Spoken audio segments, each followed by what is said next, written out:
திருப்பத்தூர் அருகே காரையூரைச் சேர்ந்த 15 வயது பள்ளி மாணவன் அஸ்வின் கழுத்தறுத்து கொலை செய்யப்பட்ட சம்பவத்தில் 2 பேர் கைது செய்யப்பட்டிருக்கிறார்கள்.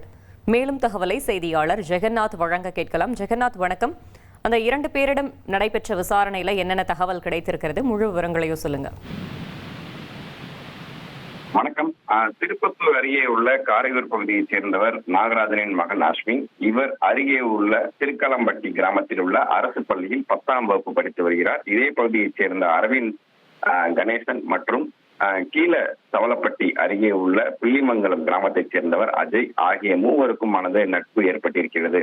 இதற்கிடையே இந்த கணேசன் என்பவர் ஒரு பெண்ணை காதலித்து வந்ததாகவும் கூறப்படுகிறது. இது குறித்து அஸ்வின் கணேசனின் குடும்பத்தாரிடம் கடந்த 1 மாதத்திற்கு முன்பு தெரிவித்ததாகவும் கூறப்படுகிறது. இதன் மூலம் ஆத்திரமடைந்த கணேசன் அஸ்வினை கண்டித்ததாகவும் தெரிய வந்திருக்கிறது. குறிப்பாக இந்த கொலைக்கான காரணம் என்னவென்று பார்க்கும்போது, ஜூன் மாதம் பள்ளி திறக்கப்படும் என்று பெற்றோரிடம் கூறிவிட்ட நிலையில் அருகே உள்ள திருக்காலம்பட்டி கிராமத்தில் உள்ள தான் பயிலும் அரசு பள்ளியில் அஸ்வின் சென்றதாக அவர் கூறப்படுகிறது. பள்ளிக்கு சென்ற அஸ்வினை ஏனைய 3 நண்பர்களும் கண்டாவரப்பட்டி அருகே உள்ள இந்த கம்மாய்க்கு அழைத்து சென்று 4 பேரும் கம்மாயில் அஸ்வின், அரவிந்த், கணேசன் மற்றும் அஜய் ஆகிய 4 பேரும் மது அருந்தி இருந்ததாக கூறப்படுகிறது.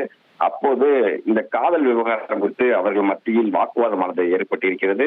ஒரு கட்டத்தில் இந்த வாக்குவாதமானது முற்றவே இவர்களுக்குள் அஜய் சமரசம் செய்ய சமாதான முயற்சியில் ஈடுபட்டதாகவும் தெரிய வந்திருக்கிறது. இருப்பினும் ஒருவருக்கு ஒருவர் வாக்குவாதம் முற்றவே அஜய் அவ்விடத்தில் இருந்து வெளியேறி இருக்கிறார். இந்த நிலையில் மது போதையில் ஆத்திரமடைந்த கணேசன் மற்றும் அரவிந்த் கத்தி போன்ற கூர்மையான ஆயுதங்களால் அஸ்வினை தாக்கி இருக்கிறார்கள். இதில் சம்பவ இடத்திலேயே கழுத்து அறுபட்ட நிலையில் பரிதாபமாக அஸ்வின் பலியாகி இருக்கிறார் என்பது சம்பவம் தெரிய வந்திருக்கிறது.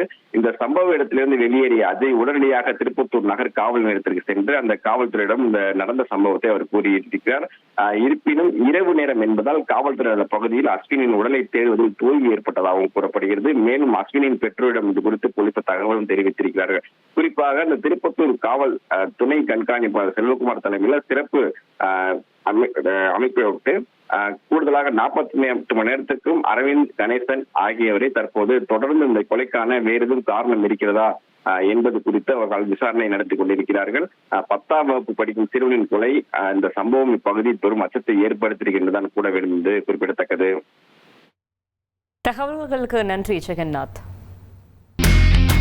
இனி செல்லும் இடமெல்லாம் செய்தி.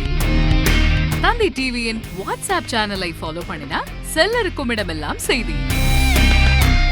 இதோ QR கோட் இப்பவே ஸ்கேன் பண்ணுங்க, ஃபாலோ பண்ணுங்க.